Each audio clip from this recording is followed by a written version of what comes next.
Hey guys, welcome back to my channel. Hello friends, and it's Debsy, and the place to be, it's Debsy. That's me. Boop, Debsy. Hey everybody. So I'm downstairs. I'm on my lunch, and oh my goodness, this is probably the best video for me to make because I'm on lunch. It is a day.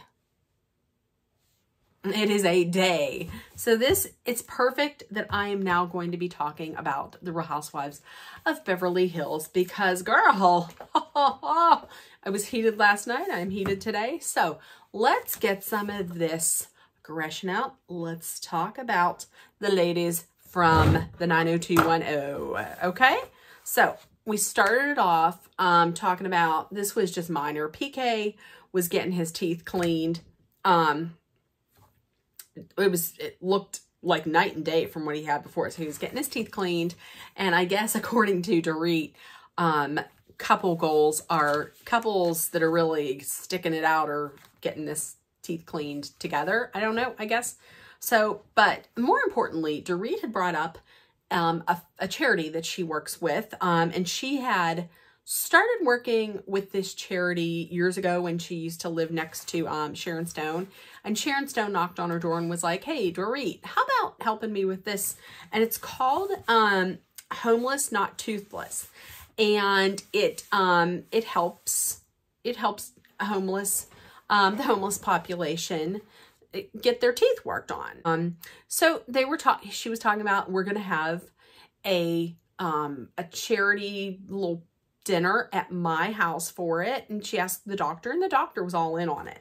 So that was the basic, what we were talking about, like that was the basic focus of the show. But before that, Crystal and Sutton had gotten together and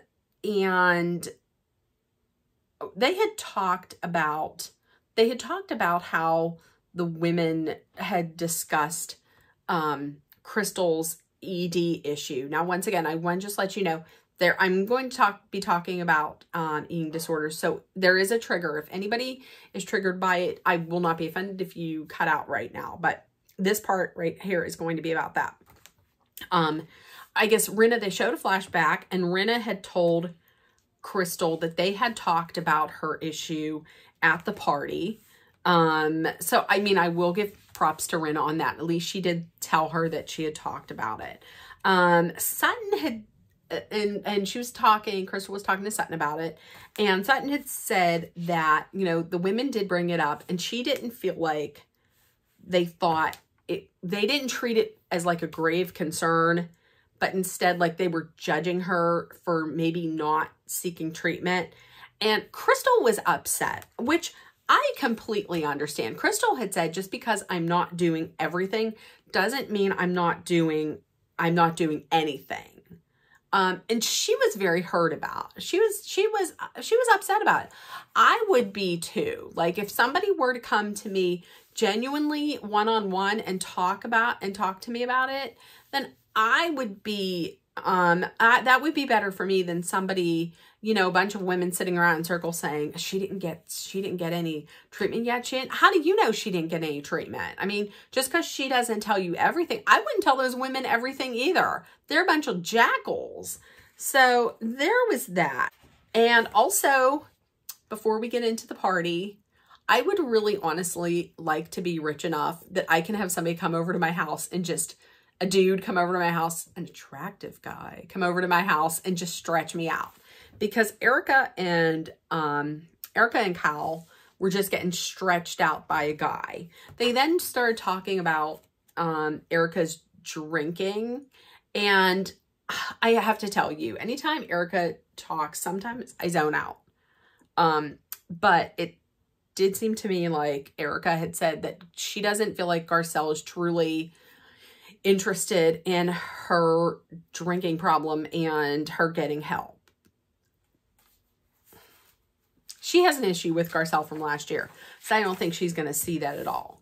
So then we go into Dorit's charity party. It was a black, I believe it was a black, I thought it was a gold theme, but I think it was a black and gold theme because some people were wearing gold, some people were wearing all black. I'm going to tell you. everybody really looked good except for Diana. Surprise. And Erica. Erica showed up like she forgot the rest of her dress. Like, it looked like it was a black Band-Aid, and she stretched down a little bit. Of course, chitty chitty bang bangs out. And she was sporting a fur, of course. So then the dentist comes in for this function, for this charity. And I'm going to tell you, this dentist has got to be the Nick Cannon of dentists, because he's like, yeah, I have 9 kids. They were like, 9? He said, yeah, I took a 23andMe test, and it came back. I had 6 kids I didn't know about. And I can't remember who he was talking to, but they were like, oh, were you just like a sperm donor? You didn't know it? And he's like, I guess so. So that was that. Also, there was a conversation between PK and Mauricio about, listen, if you were to take our wives out of the equation, if you could be, I guess, be with any of the other wives, who would it be? Mauricio said Rinna. Well, first of all, he didn't understand it, and he said Dorit. And PK was like, no, take both of our wives out of it. Who would you be with? And at the same time, Mauricio said Rinna. I don't understand that. And PK said Erica. Well, of course, PK said Erica, because on Erica's very first season, she was out with the ladies. PK was there. She had a real surprise. She had a real short dress on. She didn't have any underwear on. Lisa Vanderpump was like, can I borrow underwear? And she's like, no, you cannot, because I don't have any on. Meanwhile, honestly, her legs weren't like a boat show or anything. But seriously, I mean, someone could see up there that someone was with PK. I'm going to tell you, I'm not surprised he said Erica, because he was staring down her fish taco, and good. I mean, he was like,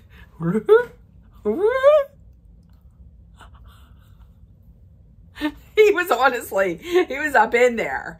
So Erica once again was drinking, and both, you know, Garcelle and Sutton were like, I mean, she's still drinking. She's not supposed to, but she was. And Rinna was just getting super, super loud. So here we go. Here's this nice function for this very worthy cause. Representatives from the charity are there. And then who starts to stir the pot? Kyle. Kyle, of course, has to bring up what Rinna said at her party. Kyle was not there because she had COVID. So Kyle brings up Rinna talking to Sutton. And so the question that she had to Rinna was like, did you tell Sutton to get the F out of my house? And Rinna was like, no, I absolutely did not. Now listen, if I remember correctly, I believe that she did say, get the F out of my house. And it was at like the end when she was like, when Sutton was like, you talk out of both sides of your mouth. I could have sworn she said, get the F out of my house. And she was screaming at her. So they start talking about that. And at first Sutton is like, listen, this is not the place to be talking about this. But then Rinna just kept getting louder and louder and louder and louder. So if somebody's getting that loud, well, you're just going to be like, and so Sutton went back at her a little bit, wasn't yelling, but was just going back at her. Meanwhile, like, people from the charity were just like, what the hell is this? And some of them that were friends with Crystal were texting her like, WTF, what is the F is going on? What is this? They were mortified, as I would be. So and they were like, wait a minute, who brought this up? And it was like, Kyle. Kyle's sitting over there with a shit-eating grin, like, she's like, well, I just wanted to get to the bottom of this, and I just wanted this to stop. Did you really want this to stop? Did you, though? Listen, once again, Kyle is another one. Kyle does not have a storyline. Trust me, from all the rumors that I've read, there could be some storylines out there on her involving her husband, but there's not. So, but she's like, it was me. No, she's a shitster. So last week they teased about a special musical guest, and we were all like, who is it? Oh my God, who is it? Because in previous seasons, Kyle, when she had a charity function at her house, she had Wilson Phillips play. And then another time, Dorit had a culture club play, because PK is some type of a manager for Boy George, and Boy George actually stayed at their house for a little bit. So, but this year it was Melissa Etheridge, and I'm going to tell you, they need to have Melissa Etheridge playing at all these functions, because as soon as she came out and saying "Come to my window," people were like, everything was good. So, and Rinna had said afterwards, she had said, listen, she had said to Sutton, I don't want to have this with you anymore. I want this to be done. I want this to be over. And then she had started crying. And I did feel kind of bad, because she had said she just gotten her mother's box of Lois's things back. And she had said that she was projecting all her anger onto Sutton because she is just in so much pain. And Sutton was like, listen, I'll take it all. So hopefully this is the end of it. I mean, it was horrifying that you have this really nice function for this worthy charity, and then people are screaming. She's screaming the F word and everything. So hopefully this is going to be the end of it. Hopefully. I'm just saying. From the sounds of it, it looks like Rinna going into the next part of the season is going to be having an issue with Kathy Hilton. I don't know what it's about. I believe it's surrounding like a girl trip that they take. So I don't know. We'll see. Next week, it looks like it's going to be kind of interesting, because at the same party, Sutton tells Erica that she did receive a call from an attorney for one of the lawsuits that Erica is involved in. Also, it looks like there's a party for Rinna that's maybe 70s themed, and everybody shows up in their best 70s.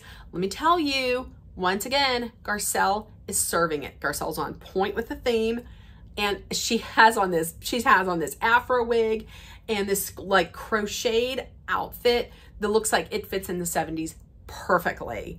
But Garcelle gives the quote of the year, and it's, Erica, I don't have to make you look bad. You do that all on your own. Listen, anybody who says Garcelle is not a queen, capital Q, forget it. You don't know what you're talking about. Go Garcelle. So that was it. That felt good to get everything out. Woo! So everybody have a great day. If I have not told you yet today, I love you. You're loved, seen, and heard. We're almost to Friday. Please, everybody, put love, kindness, compassion, acceptance, hope, and positivity out there. Because listen, we all need it. More days, some days more than others. So everybody have a great day. And I love you guys. Bye.